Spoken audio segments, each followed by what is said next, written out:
So as it stands, more than 20 players, including officials of the Bafana team that's headed to the FIFA World Cup. They were meant to leave this morning, Sunday, and arrive in Mexico latest Monday. It was a charter flight that had been arranged. As you know, Bafana playing against Mexico, Czechia and South Korea at the global competition, with their opening match scheduled for June 11.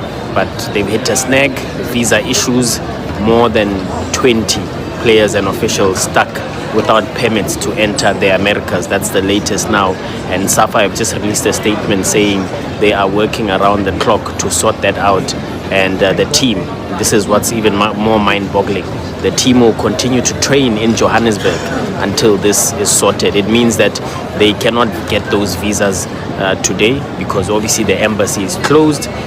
Earliest is tomorrow morning, and who knows, they might miss a day, maybe two, maybe three of traveling.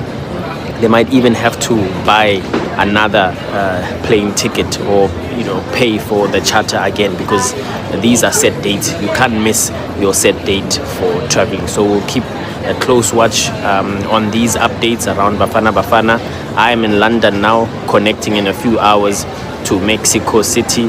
I'll definitely be there before Bafana. This is a bit of an embarrassment, but let's see how this develops as time goes. But Bafana unable to leave South Africa today as planned for Mexico.